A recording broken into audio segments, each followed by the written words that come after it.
Can I begin by recognising, in the spirit of reconciliation, acknowledging the traditional custodians of the country throughout southeast Queensland and the connections of those traditional owners to land, sea and community. My address today, my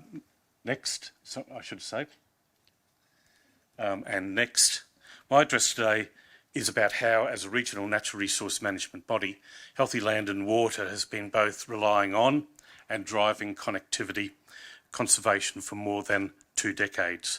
It's also an opportunity to highlight a once-in-a-lifetime opportunity that we have here in southeast Queensland to both shine and to inspire. As you all know, southeast Queensland is defined as we are by our eastern range borders in both the west and the south, is a place of remarkable natural beauty and tremendous environmental significance. We are home to one of Australia's most biodiverse and beautiful areas. And we're also home to several internationally recognised areas listed as both Ramsar and UNESCO sites of significance and protection. However, our footprint is also one of the most populated regions in Australia, with more people flocking here every day. In fact, over the past decade, since the calamitous floods of both 2011 and 2012, more than 1 million additional people now call southeast Queensland home. There are 54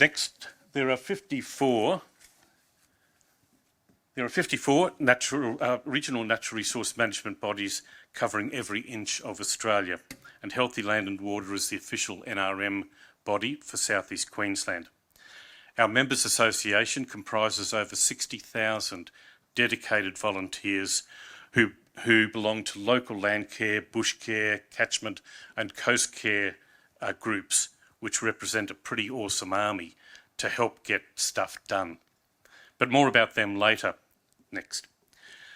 I believe NRM groups are a critical service for conservation connectivity because the assets that provide the services underpinning our well-being and lifestyles, our air, our water quality and nature, are under immense and increasing pressure. Demands for more housing and resources impact the connectedness of our remaining forests and the rich biodiversity, not to mention the impacts of climate change as highlighted in the current, or recent, Queensland and National State of Environment reports. Next. The eyes of the world are increasingly on southeast Queensland as we edge closer to the 2032 Olympics and Paralympics. A key selling point of Queensland's successful bid was for a Green Games, and this brings with it both opportunity and responsibility to use the Games to leverage a positive legacy for SEQ, including achieving enhanced policy delivery, exemplar projects and a climate-positive Games. But to achieve all of that, the conversation needs to switch up a couple of gears and quickly. To date, and Martine reflected on this in terms of last week's infrastructure conference, the green talk has been dominated by the reuse and repurposing of existing venues and transport. Now that achieves some important wins, but it doesn't go nearly far enough. To achieve a genuinely sustainable Olympics, we need to get in early and hard to get Queensland on board with, firstly, what is realistically needed, and secondly, to come together to work towards achieving it. I believe Healthy Land and Water and our many active partners are ideally placed to drive that conversation. Frankly, if we don't, who will? Next. With all that in mind, there is a key role that regional NRM groups play that will become even more important in the coming years. At Healthy Land and Water, we pride ourselves on bringing people together, delivering on-ground actions and driving policy to balance the array of competing environmental, economic, social and cultural factors. We specialise in guiding collaborative strategies and actions that benefit the whole community. And we're already looking closely into how we can take our inherent knowledge, expertise and connections and scale up to deliver the most vital outcomes for our environments and communities. Next. Why? Because healthy land and water exemplifies the term stronger together. People come to us because we can pull together cohesive, synergistic collaborations with all levels of government, industry and communities. Our institutional and community-based partners are a huge part of how and why we have achieved so much together and the reason we can celebrate so much impressive work to date for South East Queensland. We're already working on how to bring ever more people into the tent because we need to make ever greater impacts on building the health and resilience of our region. Remember our army of over 60,000 dedicated volunteers?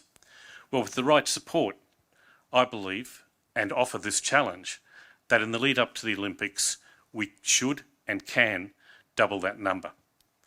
Imagine what we could achieve over the next decade. Ambitious? You bet, because that is what we do. Next. For example, we recently finalised our 5-year strategic plan and set some pretty bold targets to strive for. Why? Because we believe it is important to be ambitious, to inspire and drive the most change possible, the change that is needed. So as we head towards 2032, we aim to position SEQ as a world leader in resilient, sustainable, livable region making. The Olympics will be a unique once-in-a-lifetime opportunity to showcase how resilience to natural disasters and climate change can be the centrepiece of making a region sustainable and a great place to live. But there is an immediate need to drive increased action to enable us to shine a light on and share with the world how SEQ tackles these issues head on. For SEQ to be a global leader in this space, the community must take what it is already doing, bring more people on board and scale up. To succeed, we must flip from reactive to proactive. Proactive investment in the environment and our communities, taking a solutions focus to investing time and money into building resilience and lessening the cost of post-catastrophic repair. Fortuitously, our current natural resource management plan for SEQ is intended to guide action across the region until 2031. Implementing the actions contained in the NRM plan will ensure our legacy and add to the long-term livability and sustainability of SEQ.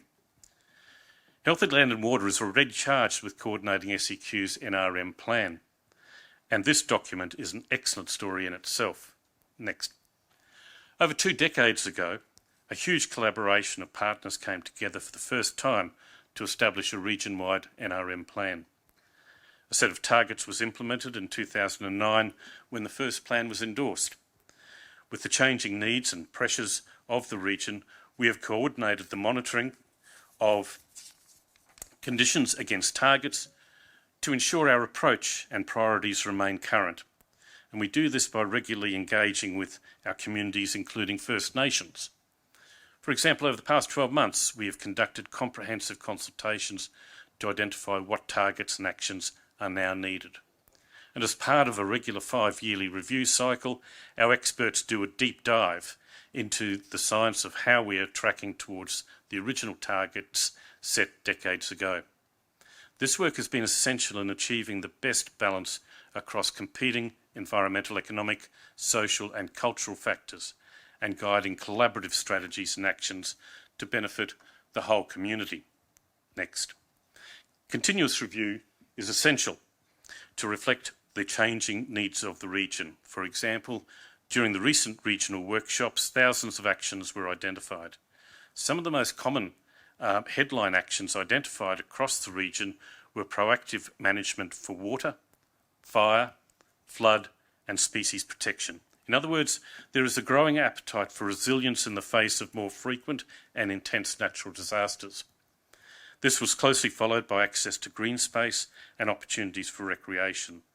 These standout actions align well with other community consultation rounds we've conducted, and these include the need to concentrate on collaboration and coordination and the importance of raising public awareness and education. It also highlighted the desire to see improved resourcing to empower community and traditional owners to play leading roles in taking action and using local knowledge to strengthen the health and livability of their own backyard. The other recurring theme across the region is the critical importance of action on riparian zone protection and restoration.